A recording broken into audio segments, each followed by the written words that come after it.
Police নামে সন্ত্রাসী আছে বাংলাদেশে, একটা গ্রুপ আছে না? একজন প্রশ্ন করেছে এদের বিরুদ্ধে বদদোয়া করা যাবে? আমাদের হ্যাঁ, ডাইরেক্ট করবেন বদদোয়া। কারণ এর মতো সন্ত্রাসী বাংলাদেশে, প্রকৃত সন্ত্রাসী হলো পুলিশ প্রশাসন, র্যাব প্রশাসন। এরা হলো প্রকৃত সন্ত্রাসী। আর সবচেয়ে ধর্ষণ এরাই করে, মানুষ খুন এরাই করে, এরা সরকারের লাইসেন্স নিয়ে খুন করে, আর সবচেয়ে বেশি হয়রানি করে আলেমদেরকে। এটা তো আপনারা বুঝবেন না, আমরা বুঝি। মাথায় টুপি থাকে, রাতের গভীরে চলি, দেখতে পেলে এই তো টুপি আলা মানুষের হয়রানি করা যায়। আমাদের তো ফোন আসে না, কবর থেকে তো কেউ ফোন দিবেন আমাদের জন্য দিবে? সন্ত্রাসীকে ধরলে ফোন দিবে সরাসরি, এটা আমার লোক, ছেড়ে দে তাড়াতাড়ি, আমার তো ফোন দেওয়ার কোনো লোক নাই। এই যে পুলিশ প্রশাসনের কথা বল, এরা যে এত হয়রানি করে, সবচেয়ে নিম্ন শ্রেণীর শিক্ষিত মানুষ আর সবচেয়ে খারাপ মানুষ এরা। তবে 2-4 জন মানুষ ভালো আছে এর মধ্যে। আপনারা খারাপ বলেছেন, আমি বললে দোষ, আপনারা বললে সমস্যা না। এই 4-5 আগস্টের আগে কি করলো? ছোট ছোট বাচ্চাকে মারলো কারা? হ্যাঁ, না না, ওদের নাম পুলিশ না, আপনার দুলা ভাই ওরা, তাই না?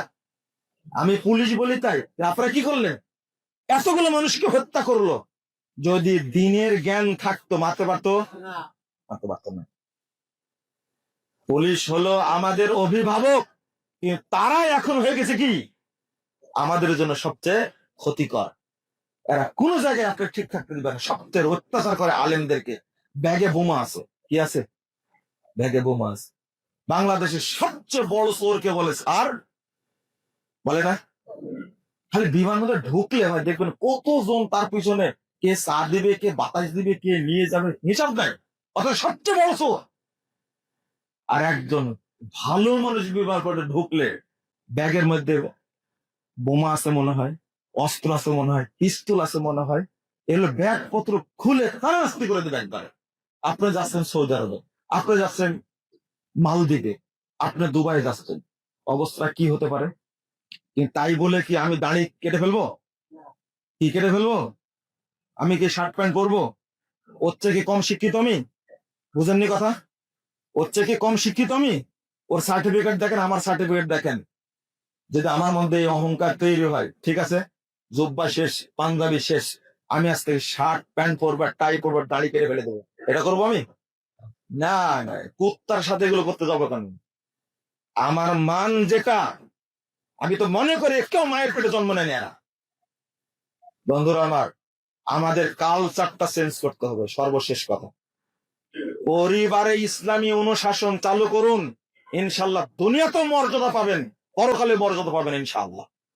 আপনি আপনার ছেলেকে ইঞ্জিনিয়ার বানান, আমার কোনো আপত্তি নাই, ডাক্তার বানান, আপত্তি নাই, কিন্তু আপনাকে ইসলামী শিক্ষা দিতে হবে। মনে থাকবে, ডাক্তার জাকির নায়কের মতো বানান, ডাক্তার বেলাল ফিলিপসের মতো বানান, আমার আপত্তি নাই।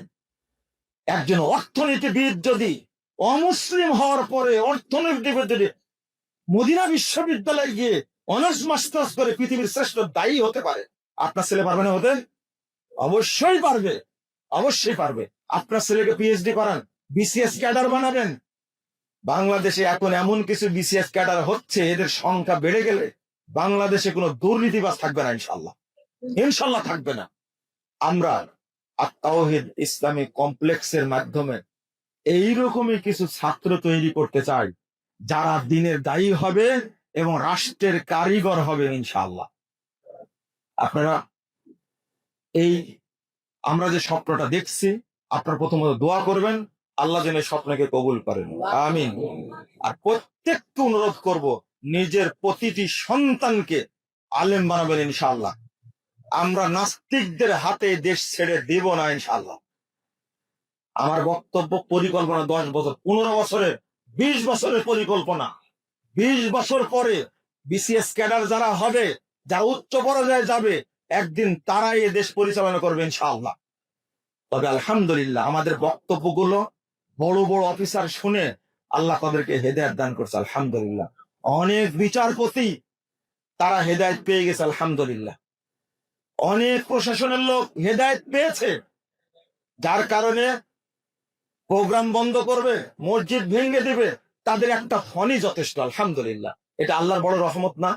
অনেক বড় রহমত। দাওয়াতি কাজ চলছে, এটা প্রচলিত থাকবে ইনশাআল্লাহ, ইনশাআল্লাহ। এটা বন্ধ হবে না। একদিন এই দেশ মাজার মুক্ত হবে ইনশাল্লাহ। একদিন এই দেশ মূর্তি মুক্ত হবে ইনশাল্লাহ। একদিন এই দেশ এই তরিকা, পীর পূজা, কবর পূজা মুক্ত হবে ইনশাল্লাহ।